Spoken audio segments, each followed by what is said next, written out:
दोस्तों आज की इस वीडियो में हम लोग डिस्कस करेंगे एक रशियन राइटर एंटन चेखव की एक और स्टोरी, द बैगर, एक भिखारी। दोस्तों बड़ी कमाल की स्टोरी है। एंटन चेखव हम जानते हैं कि बहुत ज़्यादा क्वांटिटी में इन्होंने अपनी स्टोरीज़ लिखी हैं। उनमें से ये एक स्टोरी जो कि स्कूल्स में भी पढ़ाई जाती है। दोस्तों बड़ी कमाल की स्टोरी है, शुरू करते हैं। भाई साहब दया करो, गरीब की तरफ ध्यान दो। भूखा हूँ, 3 दिन से कुछ भी नहीं खाया, रहने के लिए घर नहीं है। भगवान की कसम, मैं एक स्कूल टीचर था 8 सालों के लिए। फिर लोगों की साजिश की वजह से, मेरे कलीग्स की साजिश की वजह से मैंने जॉब खो दी और अब 1 साल से करने को कुछ नहीं है। दया करो, कुछ खाने को दे दो। एक एडवोकेट सरगेई उसके फटे पुराने कपड़ों की तरफ देखता है, भिखारी की तरफ देखता है। हल्के पीले रंग का उसने ओवरकोट पहन रखा था, उसकी डल शराबी वाली आंखें, गालों पे लाल स्पॉट। उसे देखकर लग रहा था जैसे वो पहले भी कहीं देखा देखा है। वो भिखारी बोला, साहब मुझे आलूगा से एक ऑफ़र आया एक पोजीशन के लिए, लेकिन मेरे पास पैसे नहीं है वहाँ जाने के लिए, मेरी मदद करो। मुझे मांगते हुए शर्म तो आ रही है, लेकिन क्या करूँ, मेरे हालातों ने मुझे मजबूर कर रखा है। हालातों की वजह से यहाँ पर मैं भीख मांग रहा हूँ। वैसे मुझे शौक़ नहीं है भीख मांगने का। उस एडवोकेट ने उसके शूज़ की तरफ देखा, जूतों की तरफ देखा। एक शू तो ऊंचा था, एक नीचा था।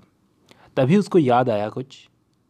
वो बोला भिखारी को, ओए इधर देखना, इधर देखना, मैं तुझसे कल या परसों मिला हूँ साडेविया स्ट्रीट में। तब तू मुझे बोल रहा था तू एक स्टूडेंट है, कुछ याद आया? मेरे माथे पर कुछ लिखा हुआ है या मैं शक्ल से तुझे? नहीं नहीं, मैं वो नहीं हूँ। वो एक कदम पीछे जाता हुआ, लड़खड़ाता हुआ बोला। धीरे बोलने लगा, जैसे झूठ साफ दिखता है जब कोई बोलता है तो। मैं तो सच में एक स्कूल टीचर हूँ साहब, चाहो तो मेरे पेपर देख लो। चुप कर, एडवोकेट गुस्से में बोला। झूठ मत बोल, नहीं तो अभी पुलिस को बुलवाऊं। बोल, बुलवाऊं? अब के पुलिस की धमकी मिलने के बाद उसने सीने पर हाथ रखा अपने और बोला, हाँ साहब मैं झूठ बोल रहा था, और उस दिन भी आपसे झूठ ही बोला था। मैं कोई स्कूल टीचर नहीं हूँ, ना कोई स्टूडेंट हूँ, सब झूठ है। दरअसल मैं गाना गाता बजाता था, म्यूजिशियन हूँ। मेरे शराब पीने की गंदी आदत की वजह से मेरे ग्रुप ने मुझे बाहर निकाल दिया। तो अब आप मुझे बताओ मैं क्या करूं? अब मैं किसी को बताऊंगा कि शराब की हैबिट की वजह से मेरी जॉब गई है तो कोई मुझे काम भी नहीं देगा, पैसा भी नहीं देगा। तो मैं कुछ नहीं कर सकता, मुझे झूठ बोलना पड़ता है। अगर मैं सच बोलूँगा तो मुझे कोई कुछ नहीं देगा। आप बताओ अब मैं क्या करूँ? क्या करूँ पूछ रहा है? क्या करूँ? काम कर, काम। काम कर सकता है ना, हाथ पैरों में जंग तो नहीं लगी हुई? काम ये तो मैं भी जानता हूँ साहब, लेकिन काम देगा कौन मुझे? मैं देता हूँ, बोल करेगा क्या काम? लकड़ी काट लेगा मेरे लिए?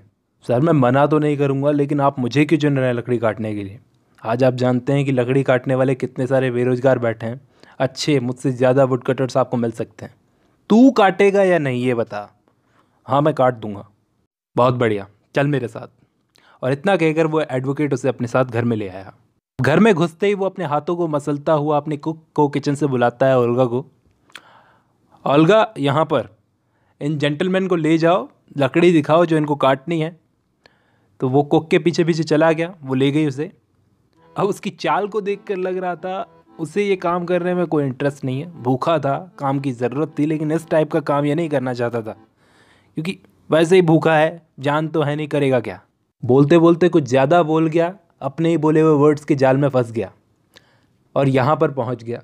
एक बात और थी, उसकी सारी ताकत तो उसकी शराब पी गई थी। बड़ा अनहेल्दी था, तो वो करेगा क्या? तो उससे ये काम हो सकता था ना, वो करना चाहता था। अब एडवोकेट अपने डाइनिंग रूम में पहुंच गया। वहां पर जाकर ये देख रहा था कि ओल्गा कैसे उसको लेकर जा रही थी। अब ये ओल्गा ने उसको घूरा, बड़े गुस्से से थोड़ा धक्का देकर दरवाजे झटके से बंद कर दिया। अब वो भिखारी जाकर एक लॉग पर बैठ गया, लकड़ी के कुंदे पर बैठ गया और कुछ सोचने लगा, अपने गालों को अपने हाथों के बीच में रखकर। तो ओल्गा उसकी तरफ एक कुल्हाड़ी फेंकती है और उसे गाली देने लगती है कि करो काम। अब उस भिखारी ने बेमन से एक मोटी सी लकड़ी उठाई और अपने पैरों के बीच में फंसाकर उसको धीरे से मारा कुल्हाड़ी से। ऐसा करने से बार बार क्या होता था, बार बार वो लकड़ी का टुकड़ा गिर जाता था साइड में। फिर वो उसे उठाता, वापस मारने लगता, वो वापस गिर जाता। तो उसको डर लग रहा था कहीं गलती से, उसको कुल्हाड़ी चलानी तो आती नहीं है, उसकी उंगलियों पर या जूते पर लग ना जाए कुल्हाड़ी। बीच बीच में अपने कांपते हाथों पर वो फूंक मारता था। अब एडवोकेट को जो गुस्सा था इस भिखारी पर, वो इसे देखते हुए गायब हो गया। उसे थोड़ा बुरा लग रहा था कि कहाँ एक बीमार शराबी आदमी को मैंने इतनी ठंड में इतना मुश्किल काम पर लगा दिया। लेकिन करीब आधे घंटे के बाद ओल्गा वहाँ पर आई और बोली कि सारी लकड़ी कट चुकी है। मतलब कि उसने सारी लकड़ी काट दी है। बड़ी अजीब बात थी। अभी तो एक लकड़ी नहीं कट रही थी, अभी सारी लकड़ी काट दी। ठीक है, बहुत अच्छे, एक काम करो, उसे आधा रूबल दे दो और बोलो कि अगर वो चाहे तो हमेशा लकड़ी काटने के लिए हर महीने की पहली तारीख को आ सकता है। उसको हमेशा यहाँ कोई ना कोई काम मिल जाएगा छोटा मोटा।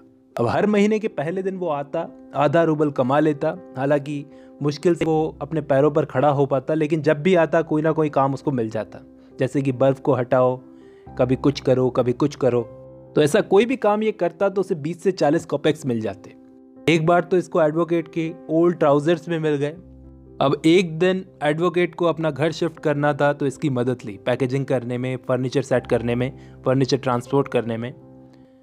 उस दिन इसने शराब भी नहीं पी थी, ये बड़ा साइलेंट था, सैड था। लेकिन बाकी के जो सामान शिफ्ट करने वाले थे वो इस पर हंस रहे थे, मजाक बना रहे थे। इसकी अपीयरेंस को देखकर, इसके फटे पुराने कपड़े थे उनको देखकर, और ये कुछ काम ढंग से नहीं कर पा रहा था उसको देखकर। सामान शिफ्ट होने के बाद में इसको एडवोकेट ने अपने पास बुलवाया और बोला कि मुझे खुशी है मेरे बोले हुए वर्ड्स तुम पर इतना असर कर गए। और उसे एक रूबल देते हुए बोला कि आज तुमने नशा भी नहीं किया, गुड। वैसे तुम्हारा नाम क्या है? तो बोला लश्कोव। देखो लश्कोव, तुम्हारी हालत सुधर रही है तो मुझे एक अच्छा काम तुम्हें दिलवाना पड़ेगा, ठीक ठाक काम जो पढ़े लिखे लोग करते हैं, ऐसे मेहनत मजदूरी वाला नहीं। तो बताओ, लिखना आता है तुमको? तो बोला हाँ सब आता है। ठीक है, तो ये मेरा लेटर लो, मेरा एक फ्रेंड है, मैं तुमको जगह बता देता हूँ, उस जगह पर जाकर उसको दे देना, वो तुम्हें कॉपी करने की जॉब दे देगा। मेहनत से काम करना, शराब मत पीना, मैंने जो तुमको समझाया है उसे याद रखना। वो बड़ा खुश था कि उसके कहे हुए वर्ड से एक आदमी की ज़िंदगी बन गई। एक आदमी को सही रास्ता दिखाकर, उसकी शराब की लत छुड़वाकर, अच्छा काम दिलवाया, उससे हाथ मिलाया और उसको भेज दिया गुड बाय बोलकर। वो लेटर लेकर चला गया और उसके बाद कभी भी यार्ड में काम करने नहीं आया, दोबारा कभी नहीं दिखा, क्योंकि अब इसके बाद वो एक बेहतर काम कर रहा था।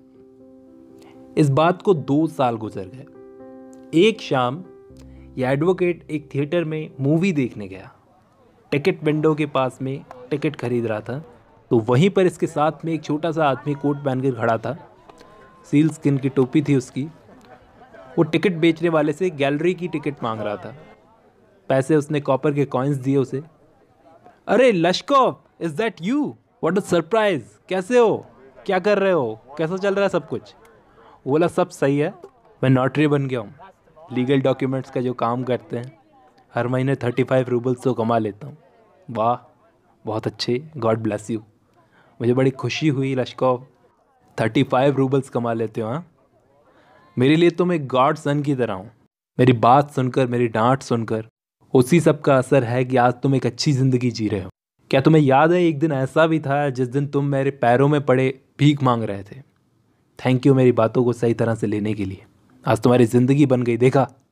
आपको भी थैंक यू सर। जब से मैं आपके घर आया तब से बदला हूँ, ये बात गलत नहीं है। नहीं तो आज भी किसी ना किसी को टीचर या स्टूडेंट बोलकर भीख मांग रहा होता सड़क पे कहीं पर।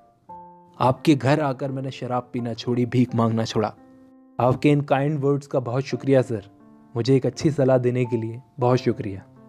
लेकिन एक चीज़ मैं आपको और बताना चाहता हूँ, आपकी जो कुक है ना ओल्गा, वो बहुत ही अच्छी वुमेन है सर। सच ये है कि ओल्गा ने मेरी ज़िंदगी में चेंज करने में बहुत बड़ा रोल प्ले किया है, मेरी ज़िंदगी बचाने में। उसने पूछा कैसे? जब मैं आपके घर आता था लकड़ी काटने के लिए तो वो मुझे बोलती थी कि तुम बिल्कुल बेकार हो, तुम्हारा फ्यूचर ख़राब है। जब उसने मेरी हालत देखी ना, बहुत सैड हो गई। मैंने उसको मेरे लिए रोते हुए भी देखा है सर, उसमें मेरे लिए सिंपैथी थी, मैंने देखी है। वो हर वक्त मुझे कुछ ना कुछ बोलती रहती थी, मेरे लिए वो तकलीफ़ उठाकर वो लकड़ियाँ काटती थी और मुझे तो ऐसे ही पैसे मिल जाते थे। ये सब बातें मुझे फील होने लगी। आप सोचो, मुझ जैसे इंसान को ऐसी बातें फील होने लगी। इन्हीं सब चीज़ों की वजह से मुझे लगा कि नहीं, अब मुझे खुद को बदलना है। आपको पता है, आज तक मैंने आपके घर आकर कभी भी एक लकड़ी भी नहीं काटी, सब वो करती थी। पता नहीं उसके इस बिहेवियर का, उसकी इन बातों का मुझ पर क्या असर हुआ। मैं बदल गया, बिल्कुल बदल गया। मैं ओल्गा को कभी भूल नहीं सकता सर। उसका बहुत एहसान है मुझ पर। इतने में अंदर से बेल बजने की आवाज़ आई। टाइम हो गया था फिल्म का। एडवोकेट को भी रियलाइज़ हुआ कि ओल्गा ने मेरी तरह कभी इससे थैंक यू की उम्मीद नहीं रखी, बस इसकी मदद की। मदद करो तो जिताओ मत।